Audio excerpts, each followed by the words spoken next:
नमस्कार, जय हिंद, जय भारत। पिछले एक साल से किसानों के द्वारा जो आंदोलन किया जा रहा था, उस आंदोलन की आज जीत हुई। सरकार ने तीनों कृषि कानून जो है उसे वापस लिया। आज सुबह सुबह आदरणीय प्रधानमंत्री श्री नरेंद्र मोदी ने उन तीनों कानूनों को वापस लेने का निर्णय किया। जो अगले जो सत्र होंगे उस सत्र में विधिवत तरीके से उसे वापस किया जाएगा। अब इस आंदोलन की जो बातें हैं, जो किसान आंदोलन है, उस बीच में कई सारी घटनाएं घटी। लखीमपुर से लेके लाल किला से लेकर बीच में अनेक तरह की घटनाएं घटी। आरोप प्रत्यारोप, आक्षेप पटाक्षेप, सब तरह की बातें हुई। लेकिन इस सभी में किसान आंदोलन में किसानों की जो भूमिका दिख रही थी, वहां पे विपक्ष मौन दिख रहा था। बहुत कम ही विपक्ष ऐसे थे जो आपको सामने से दिख रहे थे, लेकिन विपक्ष की जो भूमिका होनी चाहिए, यह वो भूमिका विपक्ष की नहीं थी। तीनों काले कानून को वापस लाने में किसानों की भूमिका है, और किसान ही मुख्य रूप से विपक्ष की भूमिका में सामने आए थे, जिसे परोक्ष रूप से विपक्षी जो पार्टियां हैं, चाहे वो आम आदमी पार्टी हो, चाहे कांग्रेस हो, चाहे अन्य पार्टियां हो, उसने मदद की। और आम आदमी पार्टी ने खासकर दिल्ली में खुलकर मदद कर रहे थे। तो हम जो इस पूरे एक साल के दरमियान जो बातें देखने में आ रहा है, जो पिछले एक साल जो इस आंदोलन का, जो किसान आंदोलन का हुआ, उसका पड़ाव क्या क्या था। पहले कृषि कानूनों के बाद यह जो आंदोलन की शुरुआत हुई थी, इसके बाद 3 नवंबर को 3 नवंबर को पंजाब और हरियाणा में किसान संघों ने दिल्ली चलो आंदोलन का आह्वान किया था, जिसके बाद 27 नवंबर 2020 को बड़ी संख्या में किसान दिल्ली के बॉर्डर पर विभिन्न सीमाओं पर, जिसमें सिंधु बॉर्डर है या गाजीपुर बॉर्डर है, अन्य बॉर्डरों पर तैनात हुए थे और लगातार अपनी मांग सरकार से रख रहे थे। उसके बाद केंद्र सरकार और किसानों के बीच का जो बातचीत का जो सिलसिला चला, वह पहले जो बातचीत हुई थी 14 अक्टूबर 2020 को हुई थी, उसके बाद भी यह बेनतीजा रहा। तीसरी बैठक 3 दिसंबर को हुई थी, इसके बाद 5 दिसंबर को हुई थी केंद्र सरकार के बाद। इसके बाद चौथे दौर की बैठक शुरू हुई 8 दिसंबर को, 5वीं वार्ता हुई। इसी दिन किसानों ने भारत बंद का आह्वान किया था। 30 दिसंबर को छठे दौर का, 4 जनवरी को 7वें दौर का, जबकि 8 जनवरी को 8वें दौर की किसानों और सरकार के बीच बातचीत हुई। 15 जनवरी को 9वीं बार सरकार के साथ बातचीत हुई। 10वें दौर की वार्ता में कानूनों को निलंबित करने पर विचार हुआ। 20 जनवरी को 10वें दौर की जो वार्ता हुई थी, जिसमें सरकार ने किसी कानून को 1.5 से 2 साल के लिए निलंबित करने और कानून पर विचार करने के लिए समिति के गठन का सुझाव दिया था। हालांकि किसानों ने इसे खारिज कर दिया था। 22 जनवरी 2021 को किसान और सरकारों के बीच 11वें दौर की बातचीत हुई, और सरकार और किसानों के बीच अब तक 11वें दौर की बातचीत हुई थी। 26 जनवरी को हिंसक आंदोलन हुआ था, जो लाल किला में जो ट्रैक्टर ट्रॉली पहुंचा था, जिसमें झंडा फहराने की बातें जो चल रही थी, उसमें उसके बाद ऐसा लगा था बीच में जो आंदोलन पूर्ण रूप से बिखर चुका है, बिखर चुका है। जबकि उसी रात में राकेश टिकैत का एक भावनात्मक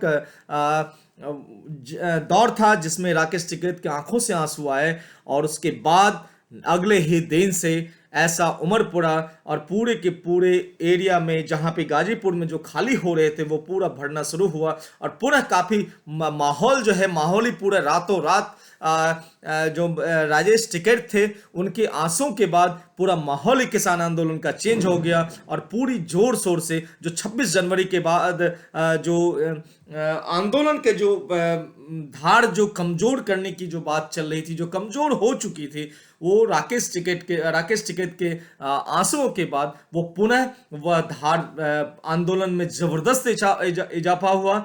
उसके बाद ग्रेटा थनबर्ड ने किसान आंदोलन पर ट्वीट किया, जिसके बाद बहुत सारे विरोध भी उसके बाद हुई। फिर पर्यावरण एक्टिविस्ट 21 साल की जो छात्रा थी दिशा रवि को भी गिरफ्तार किया था। कुछ दिनों के बाद उसे कोर्ट ने जमानत दे दी। फिर मामला सुप्रीम कोर्ट पहुंचा। किसानों के लगातार विरोध के बाद पूरा मामला जब सुप्रीम कोर्ट पहुंच गया, उसमें कोर्ट ने 11 जनवरी को तीनों कृषि कानून पर रोक लगाने का आदेश दिया और इस मामले में 4 सदस्यीय कमेटी का भी गठन किया गया था। फिर किसान नेता जो है बंगाल पहुंचे। बंगाल के चुनाव में वहां पर सरकार के विरोध में, केंद्र सरकार के विरोध में अपना आंदोलन चलाया। उसके बाद विपक्षी दलों ने संसद सत्र में सरकार को घेरा, जिसमें प्रमुख रूप से संजय सिंह जो आम आदमी पार्टी के नेता और भगवत मान सहित अन्य लोगों ने भी, अन्य सांसदों ने भी सरकार को घेरा। फिर कई राज्यों में किसान की महापंचायत हुई। यूपी में भी किसानों की महापंचायत हुई, जिसमें अलग अलग विपक्षी पार्टी के नेता भी मौजूद थे, लेकिन सबसे बड़े किसान नेता के तौर पे राकेश टिकैत सभी जगह नजर आ रहे थे। किसानों के समर्थन में सबसे बड़ा हाल ही में देखा गया, किसानों के समर्थन में जो भाजपा से ही जो राज्यपाल सत्यपाल मलिक जो कश्मीर के भी राज्यपाल थे, उन्होंने, जो अभी मेघालय के राज्यपाल हैं, उन्होंने भी इस आंदोलन, इस कृषि कानून का खुले तौर पर विरोध किया। तो फिर उसके बाद सुप्रीम कोर्ट ने भी फटकार लगाई। फिर सड़क खोला गया और सड़क खोलने के बाद यह लग रहा था जो क्या सरकार किसानों की मांग जो है तीनों कानून को वापस लेने के लिए मानेगी या नहीं मानेगी। तो आज सुबह प्रधानमंत्री श्री नरेंद्र मोदी ने इस तीनों कानून को वापस लिया, लेकिन साथ ही अब राकेश टिकैत ने कहा जब तक आधिकारिक रूप से, जब तक कागज पर यह तीनों कानून वापस नहीं होता है, तब तक किसान आंदोलन खत्म नहीं किया जाएगा। और साथ ही एमएसपी पे जो आंदोलन है, बिजली पे जो आंदोलन है, वह आंदोलन भी चलता रहेगा। अब दो तरह की बातें चल रही है। क्या सरकार ने किसानों के दबाव में जो नुकसान आने वाले चुनाव में, राजनीतिक चुनाव में जो होने वाला है, उसको देखते हुए क्या, या एक नरेंद्र मोदी का नया